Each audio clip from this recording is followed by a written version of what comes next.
En el nombre del Padre, y del Hijo, y del Espíritu Santo. Amén. Con gozo el corazón cante la vida, presencia y maravilla del Señor. De luz y de color bella armonía, sinfónica cadencia de su amor. Palabra esplendorosa de su verbo, cascada luminosa de verdad, que fluye en todo ser que en él fue hecho, imagen de su ser y de su amor. La fe cante al Señor y su alabanza, palabra mensajera del amor, responda con ternura su llamada, en himno agradecido a su gran don. Dejemos que su amor nos llene el alma en íntimo diálogo con Dios, en puras claridades cara a cara, bañadas por los rayos de su sol. Al Padre subirá nuestra alabanza, por Cristo nuestro vivo intercesor, en alas de su Espíritu que inflama en todo corazón su gran amor. Amén. Lectura de la profecía de Ezequiel capítulo 12. Me vino esta palabra del Señor: Hijo de Adán, vives en la casa rebelde. Tienen ojos para ver y no ven, tienen oídos para oír y no oyen, pues son casa rebelde. Tú, hijo de Adán, prepara el ajuar del destierro, y emigra a la luz del día, a la vista de todos. A la vista de todos emigra a otro lugar, a ver si lo ven, pues son casa rebelde. Saca tu ajuar, como quien va al destierro, a la luz del día, a la vista de todos, y tú sal al atardecer, a la vista de todos, como quien va al destierro. A la vista de todos abre un boquete en el muro, y saca por allí tu ajuar. Cárgate al hombro el hatillo, a la vista de todos, sácalo en la oscuridad, tápate la cara para no ver la tierra, porque hago de ti una señal para la casa de Israel. Yo hice lo que me mandó, saqué mi ajuar, como quien va al destierro, a la luz del día. Al atardecer abrí un boquete en el muro, lo saqué en la oscuridad, me cargué al hombro el hatillo a la vista de todos. A la mañana siguiente me vino esta palabra del Señor: Hijo de Adán, ¿no te ha preguntado la casa de Israel, la casa rebelde, qué es lo que hacías? Pues respóndeles: esto dice el Señor, este oráculo contra Jerusalén va por el príncipe y por toda la casa de Israel que viene de allí. Di: yo soy señal para ustedes. Lo que yo he hecho lo tendrán que hacer ellos. Irán cautivos al destierro. El príncipe que vive entre ellos se cargará al hombro el hatillo, abrirá un boquete en el muro para sacarlo, lo sacará en la oscuridad y se tapará la cara para que no lo reconozcan. Palabra de Dios. Te alabamos, Señor. El profeta Ezequiel tiene que ser profeta en medio de un pueblo rebelde. Así lo llama el Señor. Le está diciendo: vives en medio de una casa rebelde. Y la casa rebelde es el pueblo de Israel. Tienen unas características. ¿Cuáles son esas características? Primero, no pueden ver la realidad con los ojos de la fe y con los ojos de Dios. Es decir, ellos están viendo la realidad solamente con sus gustos, con sus caprichos, incluso con sus sufrimientos, pero están interpretando la vida no como Dios la interpreta y como la manifiesta. Por eso le dice Dios al profeta que esa casa rebelde, que ese pueblo tiene ojos para ver, pero no ve. Pudiendo ver, no ve. Parece que fueran ciegos. Pero además, no oyen la palabra de Dios. Escuchar el mandato de Dios, escuchar su palabra, escuchar la propuesta de Dios, es una necesidad de todos los pueblos y de todos nosotros. Pero este es un pueblo rebelde. Tiene todo para oír y sin embargo no quiere oír. Como dicen, no hay peor ciego que el que no quiere ver y no hay peor sordo que el que no quiere oír. Ellos no quieren ver a Dios y ellos no quieren oír a Dios. Seguramente porque verlo y oírlo les inquieta la vida, los saca de las seguridades. Prefieren rebelarse ante Dios, prefieren seguir sus propias voluntades, y esas voluntades propias sin Dios lleva al ser humano, a los pueblos y a la historia al fracaso. En eso consiste la rebeldía del pueblo de Israel. Pero pudiéramos examinarnos nosotros, pudiéramos mirarnos y descubrir si nosotros también somos casa rebelde, si nosotros también, teniéndolo todo, el Evangelio y la predicación del Señor, la muerte y la resurrección, la palabra del Señor que nos invita a ver, y necesitamos que Él nos limpie los ojos para poder ver. Y si no nos limpia los ojos, nosotros seguimos vendados y no alcanzamos a ver lo que Dios nos está poniendo delante de nuestro rostro. Pero además, estamos llamados a oír, a escuchar a profundidad, a recibir la palabra de Dios para que esa palabra entre dentro de nuestro corazón. Y por eso el profeta es mandado por Dios a hacer un signo, que se vaya él con su ajuar de noche al destierro, y le insiste muchas veces, a la vista de todos.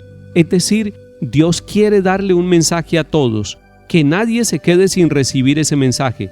Puede ser que no quieran verlo y que no quieran oírlo, pero Dios quiere manifestarle a todo el pueblo de Israel, sin excluir a nadie, que hay un profeta, que Dios está hablando, que Dios está anunciando que va a haber sufrimiento, y que así como el profeta sale para hacer un signo, para hacer una señal ante la casa rebelde, así como el profeta va al destierro delante de todos, así también va a ir el pueblo.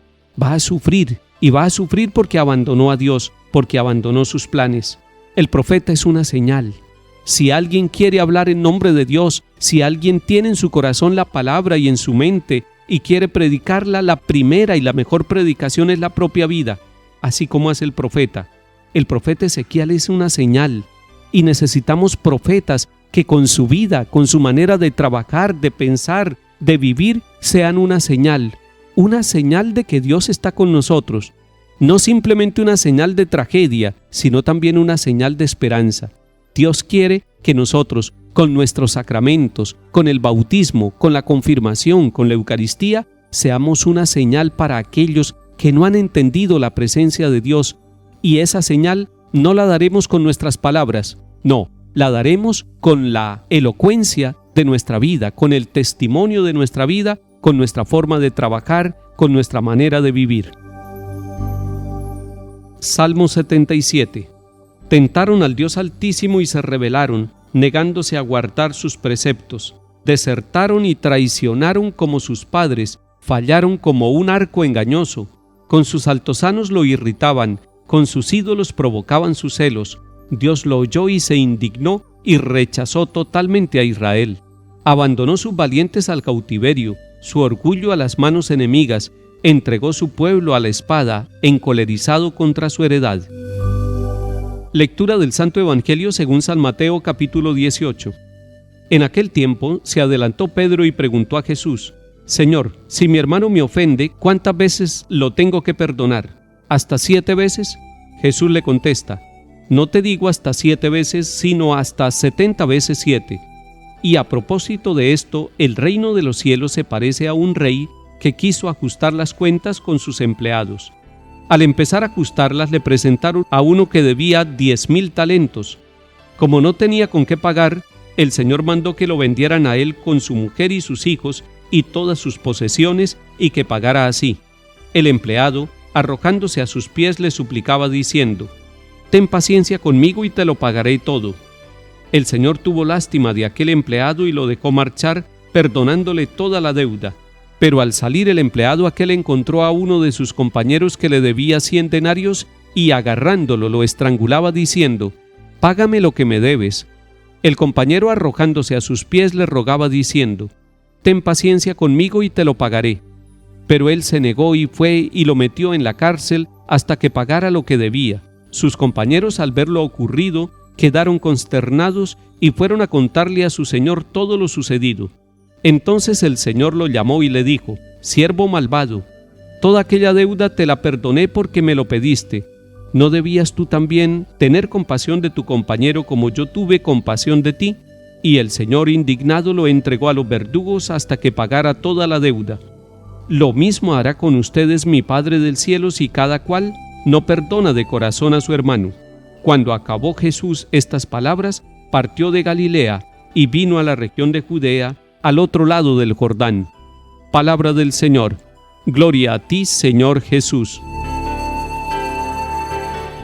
Jesús enseña a sus discípulos, a cada uno de nosotros, a perdonar. Perdonar no es un tema que se estudia. Perdonar es una actitud que se vive.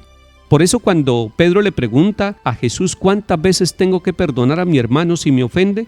Jesús le dice: hasta 70 veces 7. Y no como Pedro diría, 7 veces. Y a Pedro le parecía mucho tener que perdonar 7 veces. Pero Jesús le dice: mucho más. Se perdona siempre. Y perdonando se aprende a perdonar. No se hace un curso de perdón.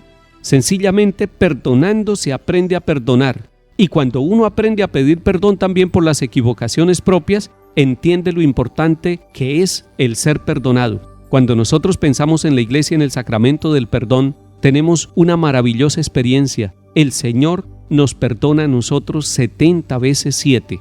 Él nos ha perdonado una y otra vez de ese mismo pecado que hemos confesado o de muchos pecados que hemos confesado en la vida. Y Él sabe que nosotros necesitamos el perdón. Y el perdón le da al que perdona una alegría especial en su corazón porque acaba con todo resentimiento. Pero al que es perdonado también, porque le quita la culpa, esa culpabilidad de haberse equivocado. Cuando uno es capaz de perdonar al otro, lo está liberando. Y cuando uno es capaz de pedir perdón, se está liberando uno de aquellos errores que ha cometido en la vida. El perdón es un acto de liberación, es un acto de misericordia y de amor. Hoy perdone y dedíquese a perdonar toda la vida. No piense que hay pecados o fallas que usted no puede perdonar. Somos hijos del Dios del perdón y Él perdona 70 veces 7, incluso los pecados más graves que usted y yo hayamos cometido en la vida. Que el Señor nos bendiga y acompañe en el nombre del Padre, y del Hijo, y del Espíritu Santo. Amén.